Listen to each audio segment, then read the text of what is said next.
जय हिंद जय भारत। आज की हम बात करेंगे पॉलिटी का टॉपिक रिट्स। रिट्स होती क्या बेटा, इसके बारे में बताऊंगा आपको। किस तरह के रिट्स है, कब सुप्रीम कोर्ट इशू करता है, सब हम जानेंगे इस वीडियो में। सबसे पहले बेसिक इंट्रोडक्शन में चलते हैं। डेफिनेशन क्या होती है? A form of written command in the name of a court और other legal authority to abstain from acting. किसी मान लो कोई फैसला लिया, उस फैसले को खत्म करने के लिए कोई ऑफिसर कुछ काम नहीं कर रहा प्रॉपर तरीके से, वो कहीं पे आपका फंडामेंटल राइट वायलेट है, तो उस समय बेटा रिट्स इशू करिए। रिट्स क्या है? रिटन कमांड है, ऑर्डर है बोल सकते हैं आप, या कोई चीज कोई ऑर्डर जो है उसको कैंसिल करने के लिए, क्वैश करने, ठीक है। Our constitution give us 6 fundamental right. ये तो आपको पता, हमारे भारतीय संविधान में, हमारे इंडियन कॉन्स्टिट्यूशन में 6 मौलिक अधिकार, 6 फंडामेंटल राइट दिए गए हैं जो सब भारतीयों को मिलते हैं, ठीक है। कहाँ पे मेंशन है? पार्ट 3 ऑफ कॉन्स्टिट्यूशन, आर्टिकल 12 से 35 के बीच में मेंशन है, और आर्टिकल 32 में सबसे important, it give us the right to move to Supreme Court in case of violation of rights. Bharat की सर्वोच्च न्यायपालिका जो है, आप कहते हैं सुप्रीम कोर्ट, इससे ऊपर कोई कोर्ट नहीं है। ये हमें राइट देता है, अधिकार देता है कि अगर आपका वायलेशन हो रहा है, कहीं पे भी आपको ये राइट्स जो है आपको नहीं दिए गए हैं, उनके खिलाफ बेटा आपके जाके कुछ बात कही गई है, तो आप सुप्रीम कोर्ट को अप्रोच कर सकते हैं। अच्छा, नेक्स्ट है, we can file a writ in Supreme Court and also Supreme Court can issue. हम बेटा रिट फाइल कर सकते हैं और सुप्रीम कोर्ट गाइडेंस दे सकता है, ऑर्डर दे सकता है रिट कौन कौन सी, ठीक है। अब समझो किस तरह से 5 तरह की रिट्स होती है। पहले खाली नाम पढ़ लेंगे, फिर इनके इंडिविजुअली पढ़ेंगे। पहली रिट्स है हैबियस कॉर्पस, ठीक है। सेकंड है मैंडेमस, थर्ड है प्रोहिबिशन, फोर्थ है सर्टियोरी, और 5 है कोवारंट। तो एक बार दोबारा रिपीट करो मेरे साथ। पहली हैबियस कॉर्पस, सेकंड है मैंडेमस, थर्ड है प्रोहिबिशन, 4 है सर्टियोरी, और लास्ट है मेरी कोवारंटो। अब आगे की वीडियो में सबको इंडिविजुअली पढ़ते हैं, कब कौन सी रिट लगाई जाती है और किस रिट से हम किस तरह से इस्तेमाल कर सकते हैं और अपने फंडामेंटल राइट्स को वायलेट होने से हम बचा सकते हैं।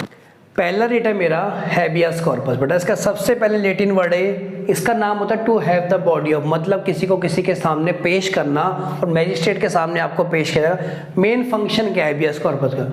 To preserve the liberty of a person who has been illegally detained.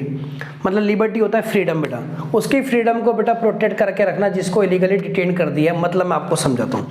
मान लो आप घर पे बैठे हो, किसी क्राइम में या किसी शक के बिना पे या किसी भी सिचुएशन में पुलिस आपको घर से उठा के ले जाती है, ठीक है। अब एक लॉ कहता है कि भाई आर्टिकल 22 जो कहता है protection against arrest and detention, 24 घंटे के अंदर अंदर बेटा उनको आपको मैजिस्ट्रेट के सामने पेश करना होता है, मैजिस्ट्रेट को इन्फॉर्म करना ही होता है। पर ऐसा हुआ कि मान लो पुलिस आपको उठा के ले गई, ठीक है, बिना किसी जुर्म हुआ है कि नहीं है, उठा के ले गई, कोर्ट में आपको पेश नहीं करा, मैजिस्ट्रेट में आपको पेश नहीं करा मैजिस्ट्रेट के सामने, और आपको बंदी बना रखा है, कहीं पे थाने में हो, कहीं पे भी बना रखा है बेटा, चौकी में हो, कहीं पे भी, ठीक है। तो आप हैबियस कॉर्पस के लिए अप्लाई कर सकते हैं that you have been illegally detained. अगर आपकी हालत नहीं है भाई, मान लो आपको बंदी बना रखा, आप कैसे करोगे? तो आपकी फैमिली का कोई मेंबर, मदर कर सकती हैं, फादर, वाइफ, ब्रदर, सिस्टर या दोस्त यार भी हैबियस कॉर्पस के लिए अप्लाई कर सकते हैं सुप्रीम कोर्ट में। सुप्रीम कोर्ट एग्जामिन करेगा कि भाई जिस बंदे पे जो भी है कि इसको लीगली डिटेन सही तरीके से कर रखा है या गलत तरीके से। अगर आपको गलत तरीके से डिटेन कर रखा होगा, मतलब गलत तरीके से आपको कन्फाइन कर रखा होगा, गलत तरीके से आपको कैद कर रखा होगा, तो सुप्रीम कोर्ट ऑर्डर देगा कि इस बंदे को अभी छोड़ दिया जाए। तो इसे कहते हैं बेटा हैबियस कॉर्पस। का मतलब ये है कि किसी इंसान को पेश करना 24 घंटे के पहले पहले, ठीक है, मैजिस्ट्रेट के सामने। मतलब इलीगली इसको डिटेन रखते हैं, बंदी बना के रखते हैं, अपनी कैद में, अपनी कैप्टिविटी में, जो भी आप एडजेक्टिव इस्तेमाल करना को नहीं रखते। बात समझ आ गई? ठीक है बच्चे। नेक्स्ट है मेरा सेकंड तरह का रिट है मैंडेमस। मैंडेमस का मतलब वी कमांड, कमांड मतलब ऑर्डर देना।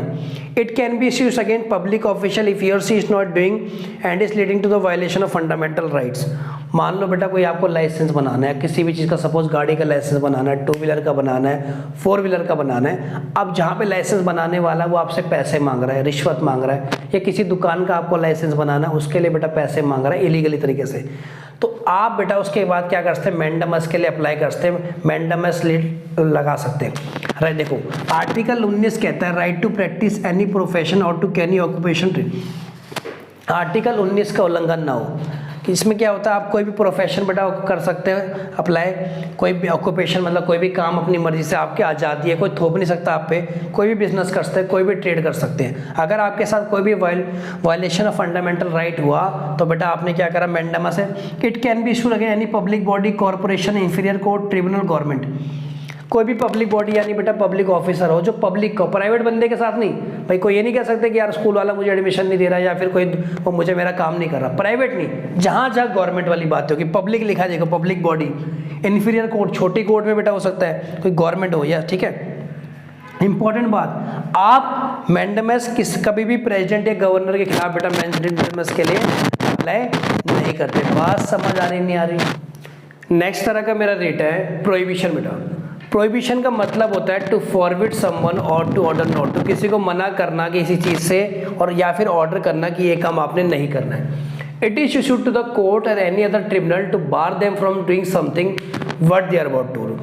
मतलब सिंपल भाषा में समझते हैं, मान ले बेटा 18 साल से कम उम्र का बच्चा है, मान लो 16 साल का बच्चा है, उनने कोई क्राइम कर दिया है, मान लो कोई मर्डर कर दिया, कोई भी चीज़ कर दी है, चोरी कर ली सपोज।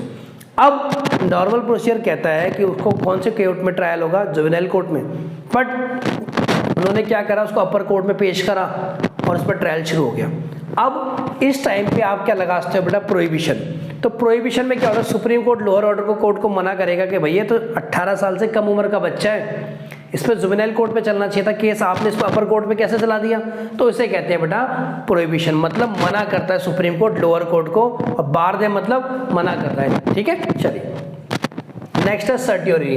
अब प्रोहिबिशन और सर्टियोरी में देखो हल्का सा फर्क है। प्रोहिबिशन तब होता है कि जब आप पे ट्रायल चल रहा हो, बट मान लो सर्टियोरी तब होता है कि जब आप पे ट्रायल खत्म हो गया, यहाँ से इसको सजा हो गई, मान लो इसको सजा हो गई, देखो लाइन देखो, to quash the order of lower court. Lower court ने जो ऑर्डर दिया है उसको खत्म करने की पावर किसमें बेटा, सुप्रीम कोर्ट में। अब सेम प्रोसीजर, मान लो कि लड़के को सजा हो गई है ना, तो इनको पता ये कहेंगे सर्टियोर लगाएंगे। सर्टियोरी में ये चेक करेगा कि भाई इन्होंने इसको जुवेनाइल कोर्ट में पेश क्यों नहीं करा। अगर ये नहीं करा होगा तो कहिए ऑर्डर को खत्म कर देंगे उसके, अगर आपने सर्टियोर लगाई है तो ये ऑर्डर को खत्म कर देंगे, भैया केस जुवेनाइल कोर्ट में चलना चाहिए था, आपने अपर कोर्ट में चला के सजा कैसे दे दी। तो इसे कहते हैं बेटा सर्टियोरी। और भी देखो, it is issued on the ground of excess of jurisdiction, बहुत ज़्यादा बेटा जुडिक्शन हुआ या लैक ऑफ या कमी रह गई न्यायपालिका में। To transfer a case pending with the lower court, छोटी कोर्ट में केस बेटा पेंडिंग है, अर्जेंसी है कोई बात, उसको अपर कोर्ट में ट्रांसफर करने के लिए क्या लगता है बेटा, सर्टियोरी नाम का बात समझ। लास्ट मेरा है quo warranto. It is issued to inquire into the legality of a claim to a public office. कोई भी पब्लिक अपॉर्चुनिटीज है, पब्लिक नौकरी है, सरकारी नौकरी है, इन पे सब पे समान अधिकार है, सब भारत के नागरिक का, किसी से ही फेवरेटिज्म नहीं होगा। बट कहीं ऐसा हुआ कि आपका आर्टिकल 16 वायलेट हुआ, जिसमें कहा जाता है इक्वल अपॉर्चुनिटीज पब्लिक एम्प्लॉयमेंट, जितनी भी पब्लिक एम्प्लॉयमेंट है वहाँ पे आपको इक्वल अपॉर्चुनिटी मिलनी चाहिए, बट ऐसा नहीं हुआ। एग्जाम्पल आप समझते, मान लो कोई गवर्नमेंट सर्विस निकली और मान लो 5 या 10 पोस्ट थी, तो कई बार क्या करते हैं अंदर ही अंदर बेटा जॉब्स ना अपने अंदर अपने जानकार लोगों को दे देते हैं। नॉर्मल प्रोसीजर क्या कहता है, आपको एडवर्टाइजमेंट निकालना होगा, एप्लीकेशन फॉर्म्स आएंगे, पेपर होगा, सेलेक्ट होगा, फिर बंदा जॉब ज्वाइन करेगा। बट इन्होंने क्या करा, अपने अंदर ही अंदर बेटा नौकरियां बांट दी, 4-5 जॉब थी, कोई एडवर्टाइजमेंट निकाला नहीं। तब आप कह सकते हो कि भैया मेरा आर्टिकल 16 वायलेट हुआ है, इन्होंने कोई एडवर्टाइजमेंट नहीं लाया। जितनी भी पब्लिक एजेंसीज हैं, भाई सरकारी नौकरी में यही तो होता है, यूपीएससी में क्या होता है, एसएससी सीजीएल में क्या होता है, रेलवे में क्या होता है, सब में तो यही होता है प्रोसीजर, बात समझे। अच्छा, बट कभी भी आप प्राइवेट उस पर नहीं बोल सकते। जैसे आप विवेक अग्निहोत्री है, उन्होंने फिल्म के डायरेक्टर जो है ना, अब उन्होंने ये नहीं कहोगे कि ऑफर उन्होंने यार एडवर्टाइजमेंट नहीं डाला एक्टर्स के लिए, भाई उनका पब्लिक वो प्राइवेट ओपिनियन है, बात समझे। या फिर गूगल है, आप बोलो गूगल ने एडवर्टाइजमेंट नहीं दिया यार, किसी बंदे को रख लिया मेरे को, ऐसा नहीं है, प्राइवेट एजेंसी के लिए नहीं है, सब पब्लिक अपॉर्चुनिटीज़ के लिए, बात समझ आई नहीं। तो इस वीडियो में बेटा करेंगे इतना ही। सारे रिट्स हमने पढ़ लिए, कौन कौन सी रिट्स कब कब लगती है, कौन सा ऑर्डर सुप्रीम कोर्ट देता है, कब देता है, सब हमने जान लिया इस वीडियो में। इससे आगे मिलते हैं हम नेक्स्ट वीडियो में, तब तक के लिए जय हिंद जय भारत।